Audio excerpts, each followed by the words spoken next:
Udah denger belum kalau ada anak yang tega menghabisi nyawa satu keluarga demi warisan? Pelakunya adalah Erwin yang sudah berumur 50 tahun, bersama anak kandungnya Diki Wahyudi umurnya 17 tahun. Masih muda sekali ya. Tragedi ini terjadi di Kampung Margajaya, Kabupaten Waikanan, Lampung. Ayah dan anaknya tega menghabisi 5 orang, yang mereka ini masih satu keluarga karena berebut harta warisan dan jasad-jasad keluarganya ditemukan di septic tank belakang rumah Pak Zainuddin. Zainuddin ayah kandung yang usianya sudah 60 tahun, Siti Romlah ibu tiri yang umurnya 45 tahun, Wawan Wahyudi abang kandung dari pelaku 55 tahun dan Zahra keponakan dari pelaku 5 tahun yang jasad-jasad mereka ini dibuang di septic tank belakang rumah. Sementara satu korban lagi, yaitu Juanda adalah adik tiri dari Erwin yang masih berusia 26 tahun, ditemukan tewas terkubur di kebun singkong milik warga setempat. Terungkapnya tragedi mengenaskan ini berawal dari warga kawan akrab dari Juanda yang merasa aneh dengan hilangnya Juanda sejak 27 bulan 2 2022. Ia pun melaporkan kepada Yani yang juga kepala desa untuk membantunya mencari keberadaan Juanda. Pada bulan Maret 2022 warga pun melakukan upaya pencarian terhadap korban Juanda. Di bulan April 2022 Yani, selaku kepala desa memanggil si Erwin untuk menanyakan keberadaan Juanda dan menanyakan isu yang tersebar di kampung kalau Juanda melarikan uang 20 juta milik si Erwin.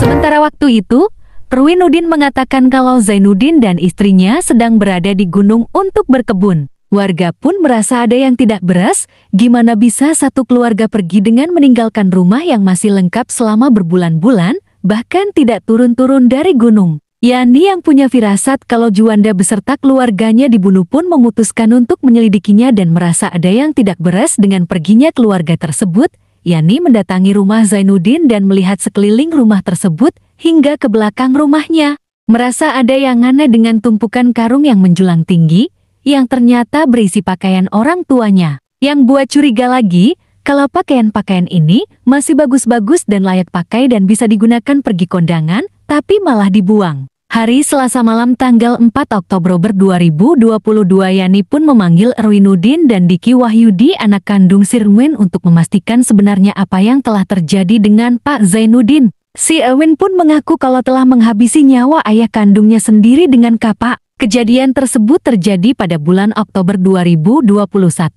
pada malam hari si Erwin yang mabuk datang ke rumah orang tuanya yang saat itu keempat korban telah tertidur. Diketuklah pintu rumah dan yang membuka pintu tersebut adalah Wawan abang kandung pelaku karena pembicaraan mereka ini semakin serius.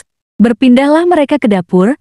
Erwin yang tidak terima dengan pembagian warisan melampiaskan emosinya ke Wawan. Mereka pun bertengkar, tak hanya soal warisan mereka juga bertengkar soal utang piutang. Tidak terima dengan perkataan Wawan, si Erwin pun emosi dan mengambil kapak yang ada di dapur. Dan langsung memukulkan kapak tersebut ke arah tengkuk Wawan. Wawan pun menjerit. Mendengar suara keributan di dapur ayah mereka, Zainuddin terbangun dan melihat ke dapur. Melihat Wawan bersimbah darah, Zainuddin pun terkejut karena usia yang sudah tua, ia tak bisa berlari cepat. Erwin yang melihat Zainuddin di dapur pun langsung melayangkan kapak ke arah ayah kandungnya itu. Siti Romlah ibu tiri Erwin juga terbangun, ia yang mendengar suara suaminya kesakitan memutuskan untuk bangkit dari tidurnya. Belum sampai ke dapur Siti Romlah yang masih di ruang tengah terkejut melihat Erwin memegang kapak yang bersimpah darah.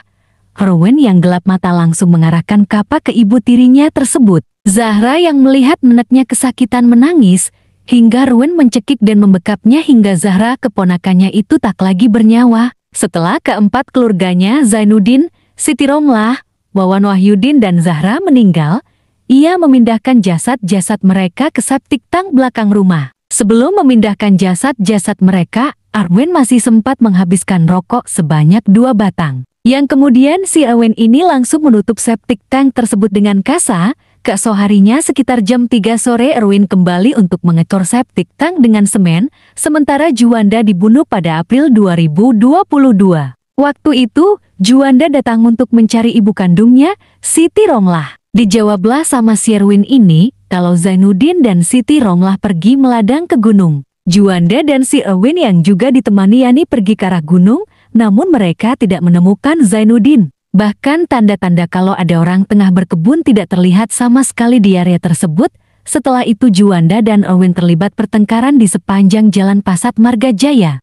Juanda yang tidak bisa bertemu ibu kandungnya dan ayahnya merasa kesal dan terlibat pertengkaran dengan si Erwin. Yani pun sempat menenangkan suasana saat itu hingga mereka pun berbaikan. Namun tak lama dari hari itu si Erwin dan Diki anak kandung dari Erwin datang secara diam-diam ke rumah temannya yang bernama Hengki untuk menghabisi nyawa Juanda. Tidak berpikiran akan berakhir dibunuh, Juanda pun ikut bersama mereka. Di tempat yang agak jauh dari rumah Hengki, teman Juanda, ayah dan anak tersebut membunuh Juanda dengan memukulkan pipa besi di area kepala. Sebelum memukul pakai pipa mereka mengikatnya dengan tali. Lalu mayat Juanda dibawa menggunakan pikap ke perkebunan singkong milik warga setempat dan dikubur di sana. Setelah membunuh seluruh anggota keluarga, si Erwin pun menjual beberapa tanah milik Zainuddin. Si Erwin pun menjadi satu-satunya ahli waris saat itu dan sekarang telah ditangkap untuk mempertanggungjawabkan perbuatannya. Kasus penghabisan nyawa yang dilakukan oleh si Zainuddin dan Diki Wahyudi menjadi kasus kriminal yang viral di awal bulan Oktober 2022.